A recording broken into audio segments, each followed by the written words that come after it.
Welcome back to Tide Pod on the YouTube home of Tide Illustrated. Jack Knowlton, Tony Sukalis, enjoying our bye week. We hope you fans are enjoying your week away from Alabama football. Plenty of good games, I think, to sink your teeth into this weekend, which we'll get to a couple of them, of course, at the end of the show, like we usually do when we do our 5 picks.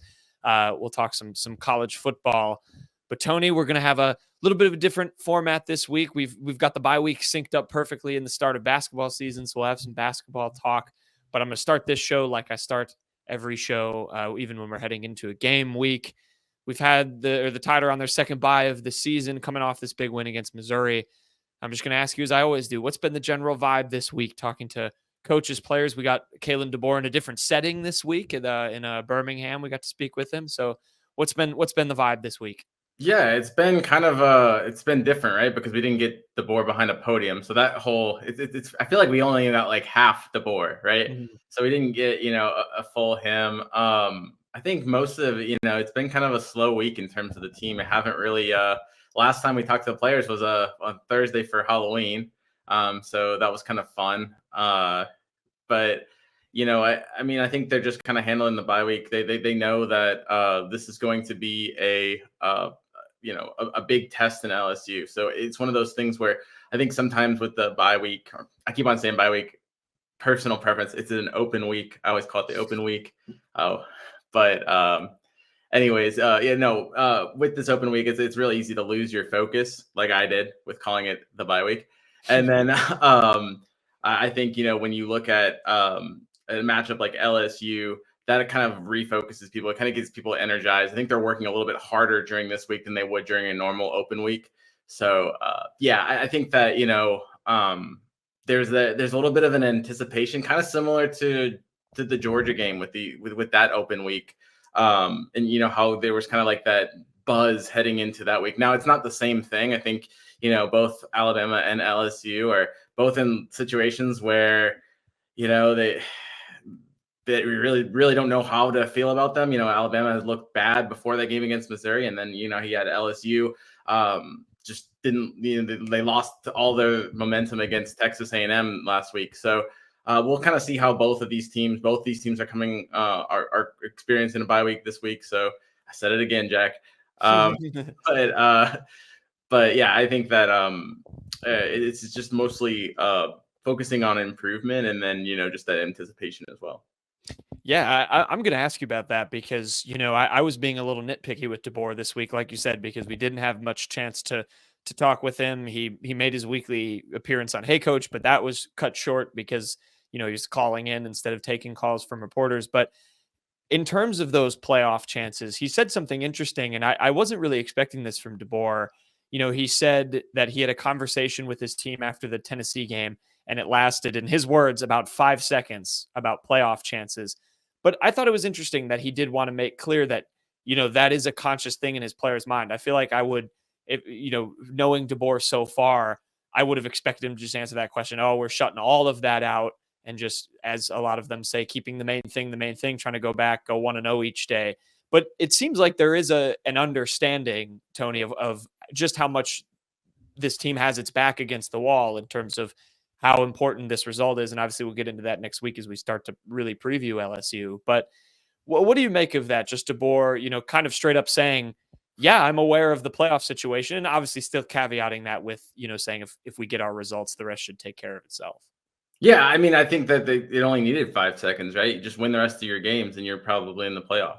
That was less than 5 seconds right there. Mm-hmm. I mean, I guess there's like some small weird avenue where Alabama could lose 3 games. If anybody's going to get in with 3 losses, Alabama's in a better position to get in with that loss to Georgia. But it's not going to happen. They're not going to, if possible, they're not going to take a 3-loss team in the first playoff. So, yeah, I think it's just win the rest of your games. And it's manageable as well.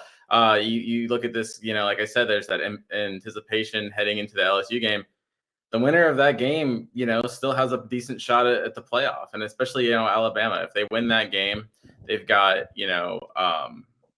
Mercer, then a road game at Oklahoma.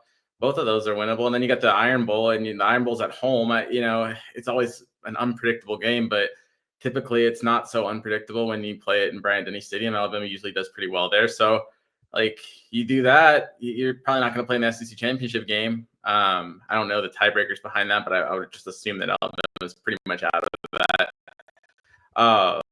Regardless, though, 10-2 season, you're probably sitting in the playoff. So it's just, it really starts with winning next week against LSU, but you can, you can't let your, foot off the pedal from there, but really it gets a lot more manageable from there. So it almost feels to a certain extent like the LSU game is a playoff game.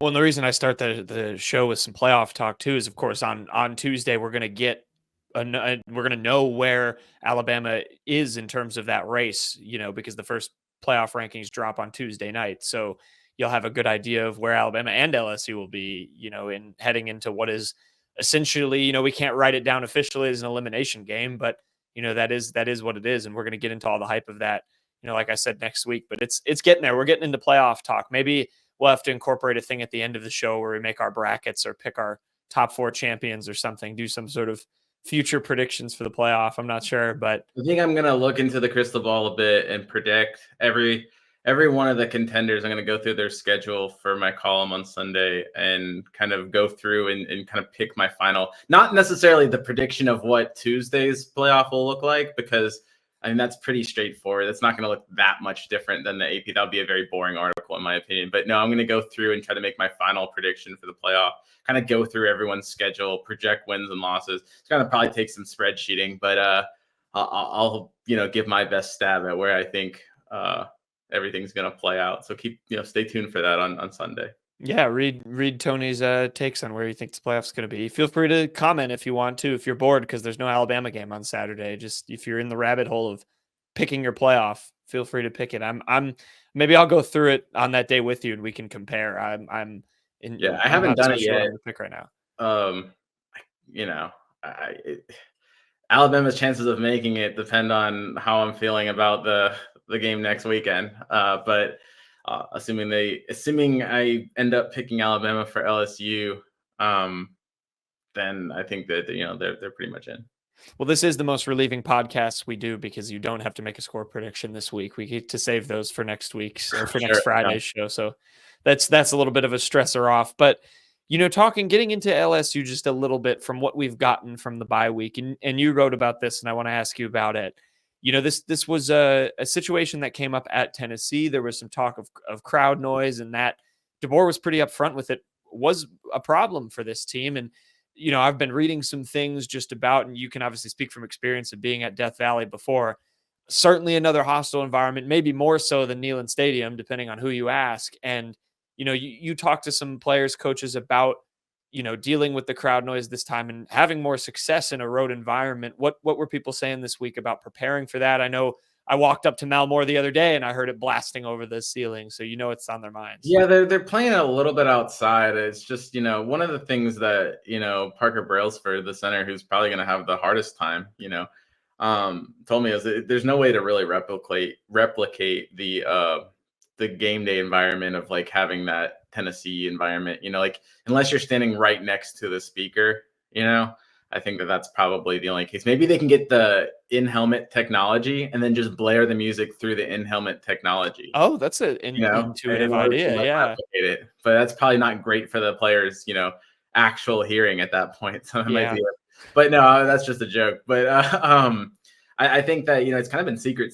If you talk to some of the players, Parker Brailsford didn't want to give away any company trade secrets, and to be honest with you, he doesn't have very many advantages when it comes to playing there. So he doesn't want to give away the few things they have. One of the things that Tyler Booker had said is there's some hand symbols, some like he said, like it kind of sounds funny because they'll talk about things on the dinner before the game, but those things actually come in handy when you can't hear, so it's almost like secret code handshake kind of stuff. A lot, probably simplified than that, but there'll be ways for them to communicate silently. And then, obviously silent counts, they're going to have to get better at that. It's one of the things Parker Brailsford said that they've improved in their ability to kind of move on silent counts. Cause it's near impossible to bark out calls on the line of scrimmage when, I think during last time Alabama went to LSU during those 2 scores, the game-winning play, and I think Jaden Daniels' like long run or something like that. They registered a something on the seismic scale or something like that. So it's very loud there. I don't know how much I believe in that, but it just shows you how loud that stadium can get. So you got to kind of find ways to work around it. Another thing too, before I get off of that, is Coach Kaplovich said, the offensive line coach said that they kind of have to change the play call. They can't, they got to call the game slightly differently to make sure that they're able to do what they can do. I don't think it's going to be a drastic change, but there's certain things that you can do at home that maybe don't work as well on the road. And so I think that that's going to factor in as well. Yeah, absolutely. I think that was interesting. I'm really glad you brought up the Tyler Booker hand signal thing. I thought that was really, I was there too when he said that, and I thought that was really interesting. We come up with them at dinner, and then we use it as half a joke, and then we end up sometimes using it. And so I think that's definitely an important factor as well. And I want to stick with him for a minute because I think there's been a lot of talk of his like leadership and stuff like that. And I was having a conversation with him about, the offensive line. He mentioned, kind of changing his leadership style. I mean, what have you noticed just about the growth of maybe that unit specifically? Obviously, it's a unit that's going to be pretty scrutinized against LSU on the road with the communication stuff, how well they play, how well they establish an Alabama run game that finally got going last week. What have you seen from the growth of that unit? How big maybe he's been, as a leader, and obviously, on the field for them as well? Well, it's maturing, right? I mean, you've got second-year starters at right guard in Jaden Roberts. You got a second-year starter in Caden Proctor. Booker's more experienced, but Parker Brailsford's in a in a new system or in a new team. He's in new surroundings, and then you've got a first-year starter in Elijah Pritchett. So I mean, like it's an offensive line that's just growing, and I think it needs a leader and someone that kind of point it in the right direction, like what Tyler Booker's doing. And I think with him, it's just a matter of coming to people with whatever way he can. If he has to stay late and talk with someone, he's going to stay late and talk with them. He has to like get on to someone during practice, and maybe different teammates will work different, it's almost like, obviously with coaching, it's like certain people need certain, kinds of motivation. I think he's probably got teammates that need a pat on the back, and he probably has teammates that need a kick in the rear. And, part of being a good leader and a good coach is just kind of knowing that. And I think Tyler would tell you that it has to do with the chemistry and the bond that they have to build, and why that's so important. That's another thing he talked about with communication as well, is just, it's easy to do those kind of things, whether it's, relay calls or, provide motivation when you know and care about the guy next to you. And I think you're starting to see this group bond a little bit more. It's not perfect yet. I mean, they're still struggling in some aspects, but I think it's definitely encouraging. Yeah, I agree. I think the interesting thing with him that he mentioned is he said he kind of had to learn how to lead younger players, because for his first 2 years in the program, he had been one of those younger players, listed a bunch of, now pros that he had played with. And now he's realizing, oh, I am the pro. I am the guy that they're all looking up to, just like I did. So he's kind of had to adapt. You mentioned Caden Proctor. You talked about him as a guy who's probably going to have to be that next year, should Tyler Booker, assuming he goes to the NFL draft and keeps that Likely will going. So yeah. So, I just thought that was an interesting thing that we kind of got to hear from Tyler. And before we get to some basketball stuff, I think we should re-highlight something from DeBoer. Ty Simpson and his antics, not antics, I guess, his play, his moment against Missouri. I want to talk about him and another backup with Richard Young on that play, because I think that 63-yard run, in terms of the future of Alabama, you maybe saw something there. Richard Young got a bunch of praise from Robert Gillespie, and I know DeBoer had some funny comments about Simpson catching up to Young on that big run. What do you say about that? For a backup quarterback and a like meaningless snap where he's probably not going to throw but he knows he's not going to throw the ball. It'd be real easy for Ty Simpson to just hand the ball off and just kind of like go through the motions. Alabama's just trying to kill off the clock. And when Richard Young broke that 63-yard gain, you see Ty Simpson like almost catch him, like he's just sprinting like full on, which shows Ty Simpson's work ethic, and that he's like just always grinding. And then like he's just locked in. It doesn't matter the score of the situation. And then B,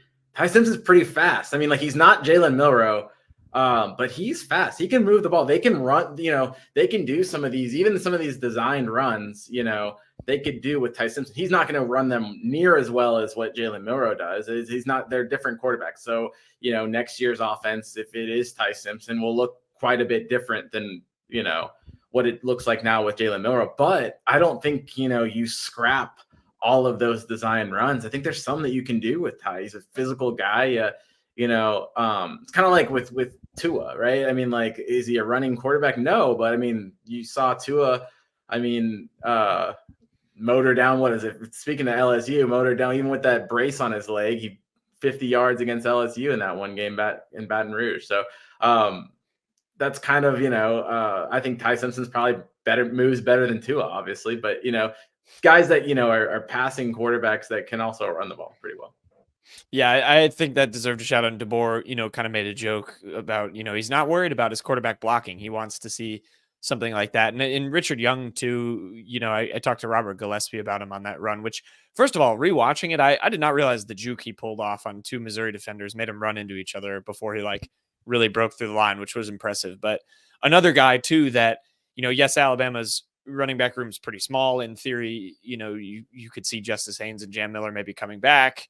If they don't like, whatever happens this offseason. But, you have a guy there for sure in Richard Young, and someone who I learned from Robert Gillespie has been kind of struggling with injuries to start the year, hasn't really gotten the reps that they maybe were expecting him to, but has taken the time in practice and then got to show off, the talent against Missouri. That does a lot for your confidence. Yeah, I mean, it's going to be different. It's going to be difficult to hold on to all those guys. Right. I think maybe the hope for Alabama was that one of those guys, like that, I guess Jam would have a really successful season. Not like they're trying to get rid of Jam, but that Jam would have a really successful season and go pro. And look, maybe he still can. He's averaging 6 yards a carry. It's not bad. But it's going to be tough to hold on to if Jam Miller comes back. You have Jam Miller, Justice Haynes, Richard Young, Daniel Hill, Kalen Deere. It's going to be really, that's too many mouths to feed. We're already talking about, are the running backs getting enough carries? Now, I do think that in a non-Jalen Milroe offense, you're going to take away some of those quarterback runs and they'll translate more to running back runs. But I don't want to damper down the mood here, but I don't know if they're going to keep every one of those backs. I don't know who it would be that was leaving. I'm not trying to push anybody out the door. I'm just saying it's going to be tough to keep all those. The fortunate thing for Alabama is that they should still, regardless of if they lost one of those guys, would still have a pretty elite backfield. Yeah, definitely. I think the point you make is just, it showed, at least Richard Young's run showed off just how much talent they do have. And you're right. It's hard to keep that no matter what your situation is with carries and all those things. Glad you threw. The third option would be that like Jam Miller just catches absolute fire, right? Goes to the Alabama wins the national title with his help, and then he goes to the pros, and then you can just kind of bump everyone up a peg. But it's happened. Crazier things have happened. I'm glad you threw a Kylan Deere in there too. That kid's going to be a stud. The incoming freshman. I would imagine, regardless. I mean, now it depends on who's leaving, but I would imagine he probably has a redshirt year or as good as he is. I mean, you've seen some of these big time Alabama backs. Not maybe not before the transfer portal, so maybe that factors into stuff. But you've seen some big time backs sit out a year at Alabama. I can see that being with the same thing with Deere, and I don't think it would necessarily mean anything about his future. I think it's just give him a chance to kind of learn how to pass block and kind of round out his skill set before they really start moving him into the offense. Yeah, definitely. The skill guys in this class just really intrigued me because they kept it super small, but they, all of them do kind of different things. And I think they really like all of them for different reasons. I mean, while we're just on that, before we move off of that, Keelan Russell, man, I mean, he could be the number one player in the class. I mean, it's getting to a point where, could he step in and be a true freshman starter? The last time we saw that was Jalen Hurts. Another Texas kid, but I don't know. I mean, it's going to be tough to take it away from Ty Simpson because I do think you got a quarterback there in Ty that's going to be a lot more polished. But man, I tell you what, Russell he's solid and he's going to come in gunning for it. He has been one of the more intriguing recruiting stories to watch, because the fact that he started and led Duncanville High School, which I think most people outside of the state of Texas have heard of because they're that good at football.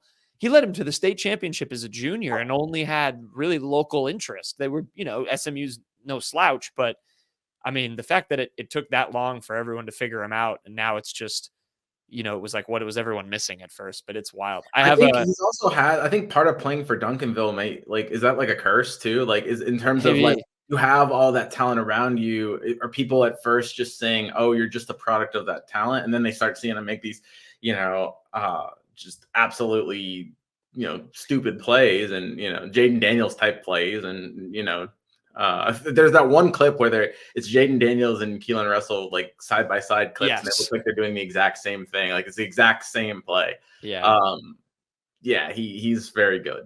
He's electric. The other thing you can throw out with Keelan is he's got a 5-star receiver there. His name's DeCorian Moore, committed to Oregon, who, helps. That helps. But I mean, hey, he's going to have good receivers. I've got some fun numbers for you. In his last, I think, 6 games, 359 yards, 6 touchdowns, 474 yards, 5 touchdowns, 427, 6 touchdowns, 252, 5 touchdowns, 374 touchdowns. It's just absurd. And I think he has 2 interceptions too, on top of all that. So yeah, a lot of fun ones to watch, and commitments too. I mean, just in the last few days, Vodney Cleveland, an in-state guy, defensive tackle in 2026, is a nice addition. There's some sites that accidentally misprinted his weight at 206 pounds. I would like to correct the issue for anyone who's confused there. He's 306 pounds. I don't think they're getting that's kind of 206 D tackle. He's they like him leaner now. So maybe. Yeah, that's a little bit more mobile. I think that would be kind of scary, but yeah, plenty of exciting stuff on the recruiting show. We're just about a month out from National Signing Day too, so we have that all for you on Tide Illustrated covered. So, good rabbit hole in recruiting. Let's talk some basketball, Tony, in the bye week, because this aligns perfectly for us. We're probably not going to have a show on Monday, but Alabama does have a game, and it gives us a chance, to look ahead. First game of the season. I can't believe basketball is already back. I'm very excited. Alabama's played 2 exhibition games. We had a all-timer press conference from Nate Oats. 30 minutes is the longest think I've ever seen. Oh, you're new. He'll have some long ones sometimes. Yeah, he went off the other day about some college or some of Alabama's stuff leading in. I know people were watching the scrimmages against Wake Forest and the exhibition against Memphis, if you want to call that a basketball game. It was more like a foul fest for that one. But same question as football, Tony. What's your general vibe with this team? Maybe anything, I know we're going to talk about some injury and redshirt stuff, but maybe anything in particular when we got to talk to Nate Oats the other day that stuck out to you about this upcoming season with this very hyped team. I just think the biggest thing in this team, there's 2 things about this season that kind of I'm interested in. And the first one is, can Alabama kind of avoid being overconfident? Can they avoid complacency maybe? Because they're going to hear a lot about how good they are. They're going to probably, get off to a pretty good start. You didn't have the exhibition game where they got destroyed. Like the last 2 years has been like the random behind the scenes game where like they had this wake up call. I forget the 2 teams now that I'm TCU was one of them. Yeah, and I think was Baylor one of them. I don't know, but like I believe it was wasn't it Wake Forest last year? I believe I think maybe. Yeah. That might be right. But there were just like games where you were just like, whoa, this, we've got to, maybe we're not as good as we thought we were for the players. And they didn't really have that. They're probably not going to face a lot of teams that can really expose them that much. So it's just a matter of, can they, continue to play this blue collar basketball? Because that's going to be essential. It doesn't matter how good or how talented you are. If you don't play the scheme and you don't play to Nate Oats' game plan, it's not going to work. Or at least there's going to be some people here or there that are going to find cracks in it.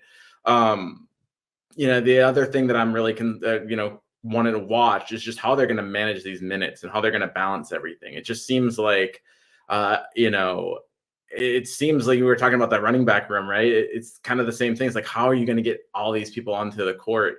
How are you going to keep them all happy? The good thing that, Nate Oats said from an Alabama perspective is these people just really want to win, that they like each other. It's not a roster that's, just at each other's throats, hunting for playing time. Like they realize that the mission is to get back to the Final Four and to win the title.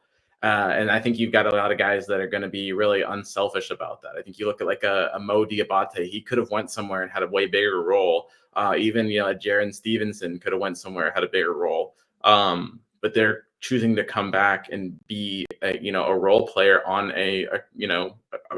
maybe the best team in college basketball, depending on who you ask. So that's just going to be interesting to see. It's really easy to do that now. Let's see what it's like in a month or two, where some of these guys still haven't gotten on the court as much as they thought maybe. It's really easy to say too, I'm willing to be a role player, when in the back of your mind you think, oh, maybe I'll bump it and be a starter. And not everyone's gonna. I'm sure a lot of people have that in the back of their mind, and only 5 of them can be a starter. Really only 8 of them or 9 of them can really be in the main rotation. So 13 players on the team, do the math. There's going to be some people that you're going to have to keep happy. Obviously you've got injuries like Chris Youngblood, and I think he's obviously going to come back in December or early January, whenever he gets to 100%. But there'll be other injuries down the road. So having a big depth like that's going to help you balance that. But I think still a lot of egos are going to have to be checked at the door in order for this team to succeed.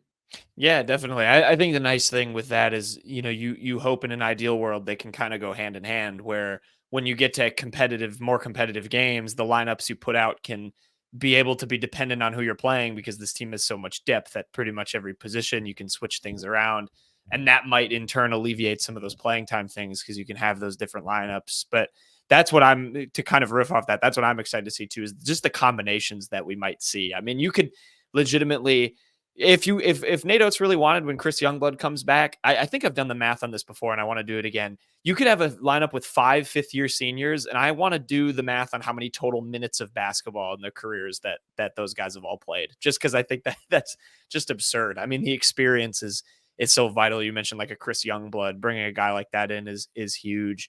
I'm really excited to see some of that stuff. And you mentioned, I mean, navigating a 13-man roster that's this deep.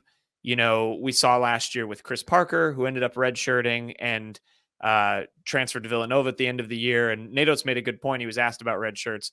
Made a good point with Parker. I mean, that kind of helps his career. He has that extra year if he needs it. And Nate was like, if I really wanted to play Chris Parker, or if I really didn't care about Chris Parker, I would have burned his red shirt. But I thought we could maybe save him for the future. But he was asked about red shirts. What did he kind of say about that with this year's team, and maybe players that could be in that? Yeah, I might have put him on the spot and asked him about Nas Cunningham. I mean, look, it's going to be Nas Cunningham if somebody redshirts. It's still up to Nas, and I think that's one of the things that Nate Oats said. I mean, he's not gonna force someone to redshirt. I mean, and like he said, it doesn't really. I mean, it's no skin off his back if if Nas wants to play 1 minute a game, if that's what it's going to be. Yeah. If Nate would just let him do that, but that's not really good for his career and burning a full year, especially when you look at like something that Nate brought up is the NIL. I mean, not all these guys are going to be able to make money in the NBA. Some of them might be able to make money in Europe, but do you really want to go to Europe? And so, if you, as a 5th year guy, or, would you, in your 5th year, would you rather have to go play over in, Belgium, or would you rather be able to make, an NIL paycheck for another year and maybe have one more stab at the, hitting it big, and then maybe pursue your, international career. But so I, playing Chris Parker last year would have taken that away from him, or taken 1 year away from him, where now he still has 4 years. He's over at Villanova, big time school. He can really kind of try to restart his career over, actually just really start his career. He didn't get a chance to, but I think that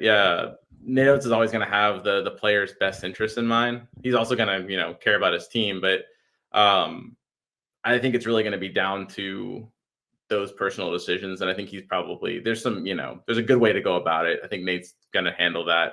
Kind of go up to a guy and say, look, if you want to play it, you can play it. But if I were you, I'd redshirt, Yeah, I think Nate Oats understands that's just what comes with having a team that's this deep. And Nas Cunningham, this kid was the number one player in this year's class at one point. I mean, this is a talented kid who Nate Oats, just said he's got to put some muscle on. So if that happens, it happens. But I mean, this kid's still a ridiculous player. There's no guarantee. Like, look at all the transfers Alabama does every year. I don't know what if Nas does, redshirt. I don't know what his future will be on the team, but I don't think it necessarily means that he's just never going to play for Alabama, like Chris Parker never played for Alabama. Like, he's a guy that you can find a spot for next year. You're going to lose a lot of this roster. Now, I mean, I know they're also going to bring in a lot of talent, and so it's just kind of where he stacks up there. But I don't think this is, you just write off Nas Cunningham's Alabama career if he decides to redshirt. That's another point that I thought, Nate Oats kind of brought up is like, we're not redshirting guys because we don't like them. We're it's just a matter of what's in the best interest. Yeah, they have to factor in a lot of things with that, and I think I'd trust Nate Oats and the staff to make that decision adequately, and they'll figure it out and they're managed. But you're right. I mean, to go back to your overall point, it's going to be really interesting to see how this roster is managed, how the egos are managed by both Oats and by each other, how these players are kind of checking each other, which goes back to the leadership aspect. I think it's going to be really, really interesting. I'm gonna put you on the spot for a second, Tony, and I'll go first. I'll put myself on the spot first. Let's each do a we're buying stock in player on this roster, a guy we really like to maybe make a big jump or whatever, just a guy we're all in on, and then your starting five for the opening night. I can go first if you would like me to, because I think it was an obvious one. So if you go, you can take it. I don't have to go. Go ahead. Go ahead. Okay, well, my player that I'm going all in is Jaron Stevenson. Okay. Cool. That's my buy stock now. Shout out John Rothstein. I think he's in for a really big year. Oats said it as much on Thursday when we talked with him. I think he's been doing the right things in the offseason from what we've heard. The whole thing with him last year, he looked a little bit like a deer in the headlights. Couldn't really handle the physicality of the college game.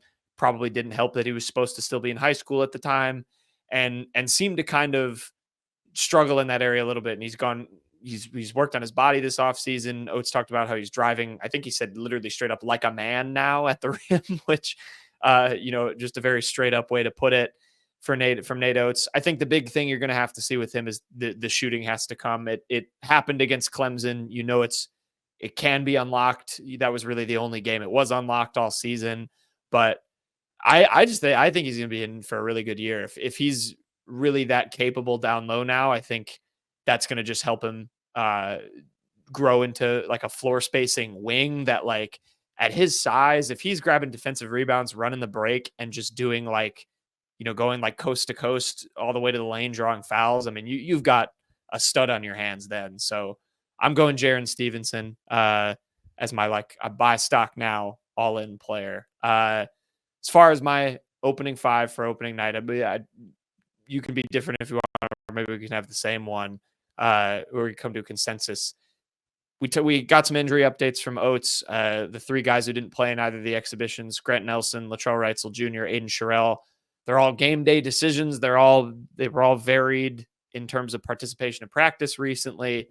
So keeping that in mind, my starting five for opening night, I'm going to go Mark Sears, Latrell Reitzel Jr., LeBaron Philon, Derion Reed, and Cliff Omeroy. I'm going to go a smaller freshman heavy lineup, and maybe Grant gets a break just because he hasn't been running as much in practice. Okay, so I start off with my lineup, or I start off with my up to you. I've made this segment up as I've gone. Since we're on lineups, I'll go with I'll start off with my lineup and do a little bit backwards. Mark Sears obviously starts. I think the way Nate Oats was talking about Latrell Reitzel, he's definitely going to start. It's that third spot where I think I'd go LeBaron Philon as well. I think you go three guards. I'm going to go with Grant Nelson, but on a minutes restriction. I think he almost starts ceremoniously. Like, I think that, it's the first official game after they rose the banner. just so you can hear his name coming off. I wouldn't be surprised if, he plays 5 minutes and then they take him out for a while, just kind of get him in there. But I think he's probably your starter. And then you have Cliff. I don't, especially if Grant's a little banged up, I don't know if you want to play them both at the same time, just because you don't, the other thing too is Aiden Sherrill is kind of banged up too. So you're kind of a little thin.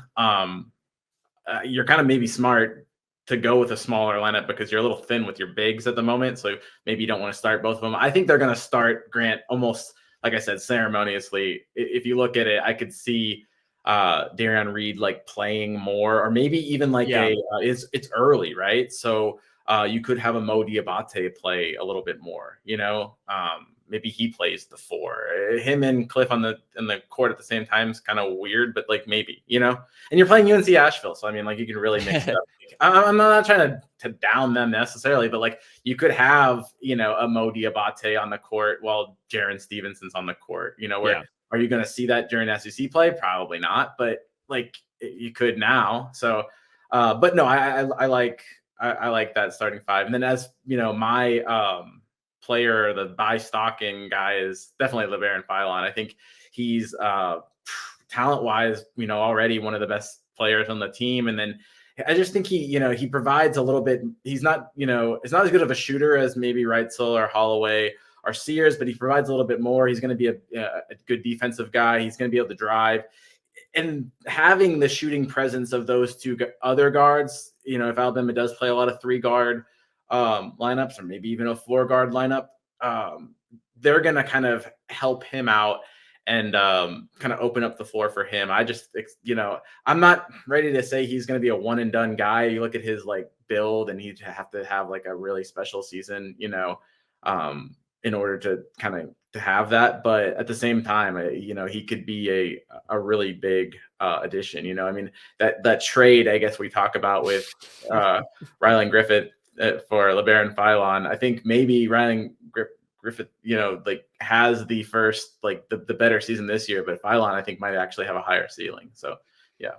Yeah, he's been phenomenal. I mean, just looking at the Memphis game, I mean, there was the one putback layup he had that I couldn't really believe what he did. It was like, I mean, if you haven't seen it, go look it up. But, he basically caught the ball as it came off the rim off a 3 and just like corked back his arm and didn't dunk it, but like just kind of contorted his arm and put the ball in as he was getting fouled. It was one of the most impressive putbacks I've seen recently. So that's a very good one. I like your take too with Grant. I think you're exactly right. No matter how much he plays, I think he gets the ceremonial start. I think that's spot on. But yeah, we'll see. Mo Diabate was my other one. I think Mo Diabate is gonna be really valuable for this team. I want that to be a thing. I kind of feel like they're talking him up in terms of a role. I think he's good, and I like him, and I feel almost bad for him in a certain way. Like, but you can talk all you want about Mo Diabate, but Aiden Sherrill is a McDonald's All-American, and at one point that's going to hit, and then it's going to be really hard to if you're already taking Stevenson, right? It's going to be really hard. I guess my thing, and I don't want to I like Mo Diabate. I'm not trying to rain on his parade, but if Aiden Sherrill can live up to his McDonald's All-American potential in year 1, you've got him, Cliff, Grant Nelson, Jaron Stevenson, there's your 1 and 2 for the center and power forward position. So I mean, Mo can come in, but you're not going to play Mo as you're not going to play 3 bigs in the court at the same time. So it's just, I like the flexibility he gives. I like he's a guy that has a really high motor and can just wear people down on the court, and that could be big. I just think you're going to have a game where you're going to play like a Georgia or a Mississippi State, and Cliff's going to foul out. It's going to be a really frustrating game for Grant Nelson, and you just chuck Mo Diabate out there like a honey badger and let him go gobble up rebounds. And he hit a couple threes in the exhibition games. You let him step out and hit one, and you get a Mo 3, and I don't know. I'm all for it, man. I do not want to I'm not about to be a Mo Diabate hater at all. I described him in an article as a Swiss Army knife. I just think that's how you're going to kind of use him as a forward. And I think that's just a valuable guy to have, no matter how much he plays. Yeah, I think it's great for Alabama. I'm surprised they were able to keep him, because I think that I don't know how another SEC school or you know, another program, I can't really give you like the program I haven't, like, I don't really have a program in mind, but somebody didn't come and say like, yeah, we could use you way more than Alabama can use you. Maybe they did. And he just said, no, you know, I want to be here. Wants a natty. That's what Jaron Stevenson said they're looking for, which I think is really exciting. So yeah, there's just some kind of stuff of some takeaways from Nate Oats, some thoughts ahead of the season. And yeah, I think we're just excited to see how this starts to play out and we start to get a sense of what these lineups look like, who starts to stand out and take over. Because you can keep talking up all these guys all you want, like you said, Tony, but only 5 of them can play at the same time. So the opportunities are going to be limited here to start the season. So put any of your basketball takes in the comments. Hopefully a good amount of you listening to this are going to the first game. It should be a fun one against UNC Asheville. Perennial tournament team. That Asheville team's well run over there, but Alabama would be not well off to come away with anything less than a win there. But just to give some love to a mid-major program, I suppose. Tony, should we finish things up back on the college football front with our picks of the week? Like a U-turn here. Now we're going back to football. We're going back to football. Yeah. Are similar, we're just zigzagging across both sports. That's the bye week protocol. It's just, we more riff. It's less strict, Alabama players are enjoying some time off. We're enjoying just a free flowing podcast this week, but Jack's I think we do need to do the Great North. Yeah. Why, I went out of town. We're exploring this bye week. We're enjoying some time off, but there is still football going on, Tony. We still got some picks to make. Revisiting last week, you had a very good week, my friend. 4 out of 5. I ran them through with you off air, but I'll say them on air quick to remind the people. LSU A&M, we of course picked that one. It was A&M minus 2.5. A&M won by a lot. I don't remember exactly how much. I think it was like 2 touchdowns. I think it was like 38-27 or something. So you got that one picking A&M. The one you didn't get, the only one you didn't get, Texas, 18.5 points against Vanderbilt. Narrowly beat the Commodores by 3. The construction site stadium they got over there at First Bank, that's a house of horrors for some of these. I just can't pick Texas. Like I every time I pick Texas, I pick against them. Yeah, you had it last time against Georgia. No, Texas let you down, but Vandy got that one. Boise State UNLV, that was last Friday night. That was a big game for the possible group of 5 playoff spot. Boise was 3.5 point favorites. They won by 5. We both picked the Broncos. We both got that one right. Go us. Notre Dame Navy. Notre Dame was 13.5 point favorites. I believe they won 51-24. I tried to rock with the midshipmen, have some fun. That was a woeful mistake. I got that wrong. You got Notre Dame. You picked logically. Well done. And then our weird line of the week last week was an unranked UCF side, 2.5 point favorites against number 11 BYU. I tried to go with UCF to be fun, and of course the ranked team blew them out and BYU won, so you got that pick as well. So Well done to you. The overall score is now 19-18. I am up by 1 heading into week 10. It's coming down to the stretch. Allegedly. Yeah. Allegedly. Someone has an asterisk. All right.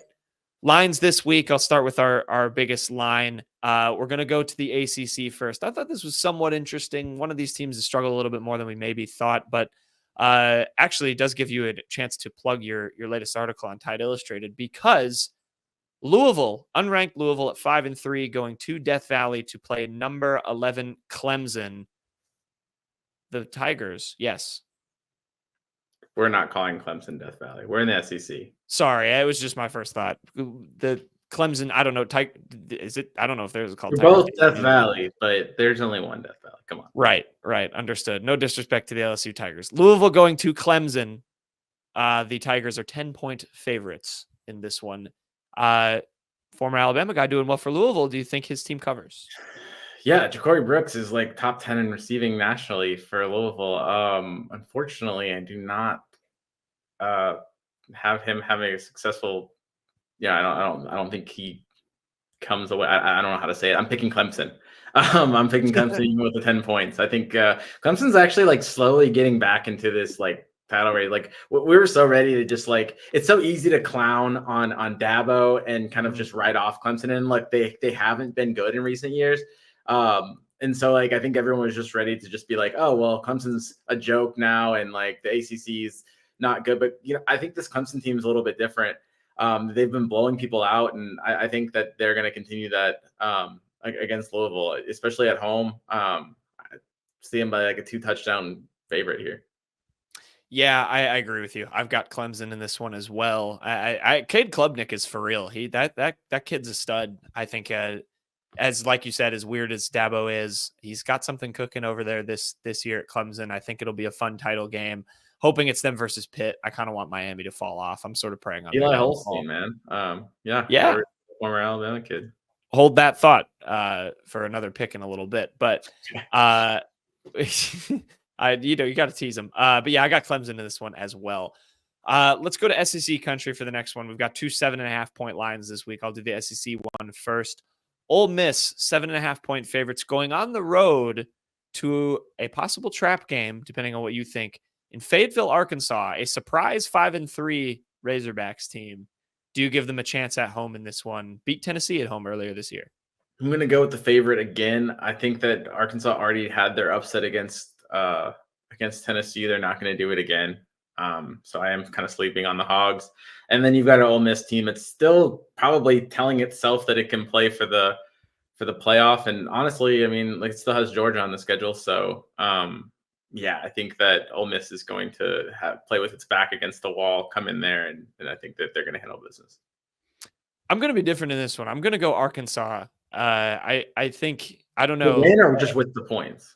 Correct. Yeah. So I've got Arkansas to either keep this close or maybe getting upset at home. That's what I'm saying. Like, what do you actually like? Are you No, I'll take them with the points. I think Ole Miss will probably sneak this one out. I've seen LSU go in there and struggle. I've seen Ole Miss in years past go in there and struggle.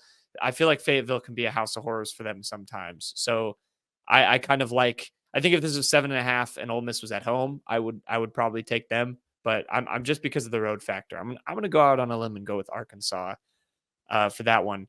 Are there 7.5 point line? You mentioned Mr. Eli Holstein. Are there ranked one of 2 ranked matchups this week? Our last one will be a ranked game as well. Number 18 Pitt going on the road in ACC country to Dallas, Texas, to play SMU at number 20.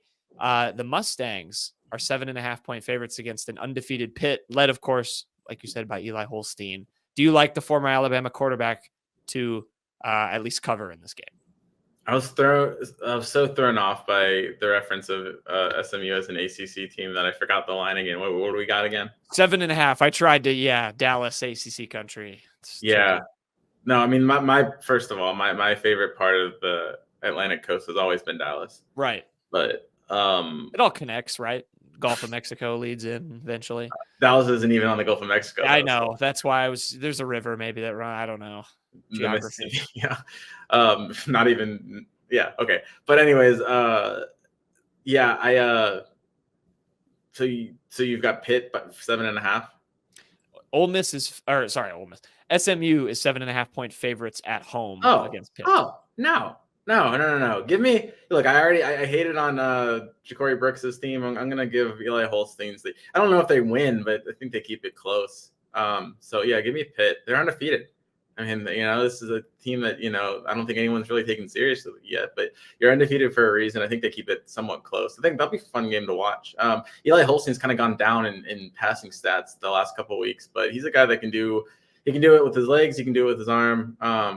And he, doesn't make a lot of mistakes. So I think they keep it close.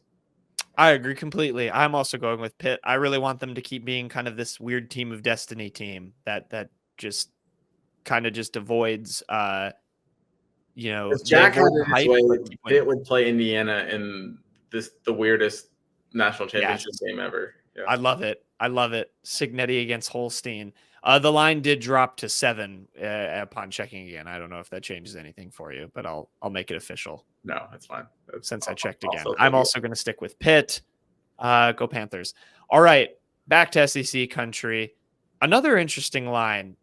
I don't know how disrespectful you might find this. Maybe if you're an A&M fan, you do. Texas A&M, number 10 in the country, the only undefeated team left in SEC play.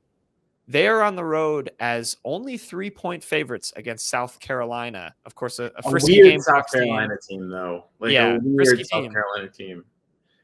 The thing about Texas, I'm gonna go with the Aggies. I'm gonna pick the Aggies to cover that spread. But the thing about it is, we don't know what we have with the Aggies, and in South Carolina has a really good front that if you're not sure what you have with your quarterback, you can rattle a young quarterback, and it might not have the same success as you did against LSU. So I can see it. I get what Vegas is, or what that line is saying. I just think that the Aggies are on a roll right now, and they probably have more to play for. And personally, I just want the college football season to be a little bit more interesting. So I will pick Texas A&M there. I'm going to be different from you mostly because I like to do that for one.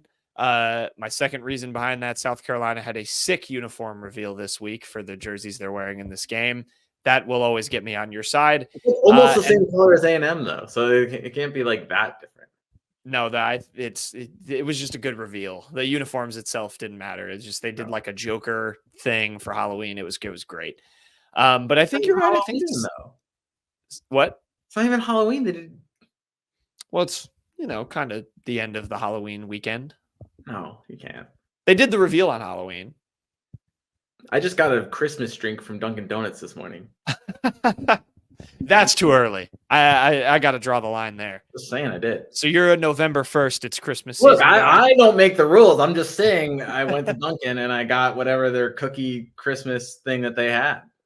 So like people have moved on from Halloween. I do also just like your take that I think South Carolina's defensive front can maybe do something fun. Williams-Brice is a weird place to play for some teams. I'm thinking back, like I think this could almost be like a game where after Tennessee, beat Alabama and felt like the team of destiny, they walk in there and get just absolutely walloped a couple of years ago. I wonder if we're kind of on the same trend with A&M. That's what I'm going to bet on anyway. Yeah, I see it. It's not a crazy take, I don't think. Our last game, the crime of the century, that it is noon kickoff to Big Ten country. I honestly forgot what this game was. This is how bye week in I am. I forgot that this game was coming. Yeah. Yep. And it's coming early on Saturday. So wake up and get ready for it. Penn State, they are 3-point underdogs at home to Ohio State. The Buckeyes are favorites walking into Happy Valley by 3. Who do you got? The Buckeyes don't have their left tackle either. I still, Ohio State's coming off a bye. They have their backs against the wall. I mean, like, is Ohio State going to make the playoff if they lose this game? With the whatever $20 million they supposedly spent on their team, they might not. Good question. It's got to be asked. Because, like, what other win will they have? You're right. They beat Oregon. They would, yeah. So that I just think that I don't see, for that reason, I'm picking Ohio State, and I think that they're going to come in and win. Not only just win, but I mean, I guess if you're picking them with that small of a spread, you're also picking them to win. Yeah. So I don't see a playoff without Ohio State in it, just because they've got too much talent. And also, this is the same every year. It's this Penn State. We always trick ourselves into thinking that they're good. Like if the season was like 6 games or 7 games long, like James Franklin would have like 5 titles. Like I swear, like he can win the against until he starts playing someone, but they never win the big games. They just win the games that they're supposed to. This is every single year. Penn State does the same thing. They're gonna get. I wouldn't be surprised if they got blown out.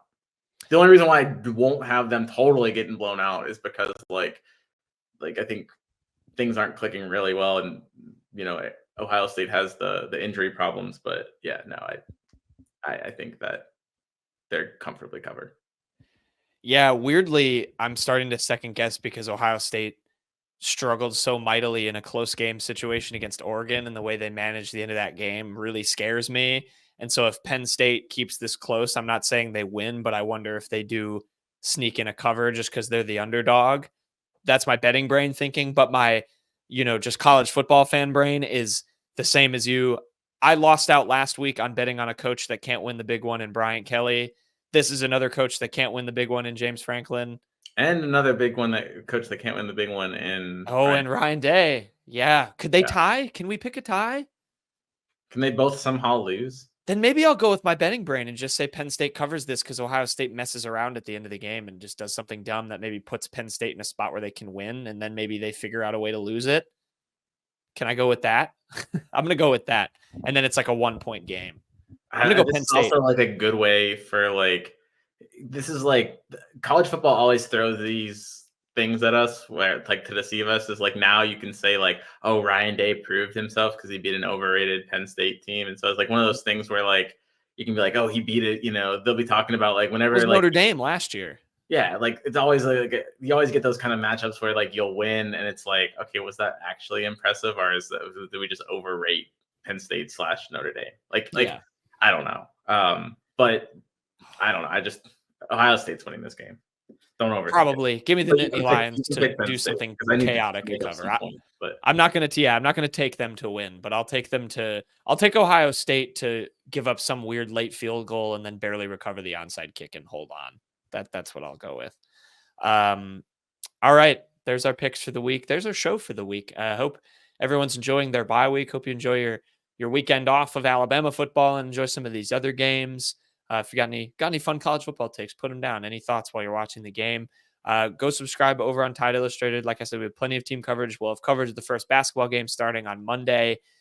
Season's already back for that. We'll have plenty of stuff, of course, with LSU week as well, and recruiting as we count down the final days of the 2025 recruiting class. So plenty to go subscribe there for and subscribe here for good pods. We'll have stuff from the coaches, players all next week as well. So stay locked in for that, and we'll see you next time.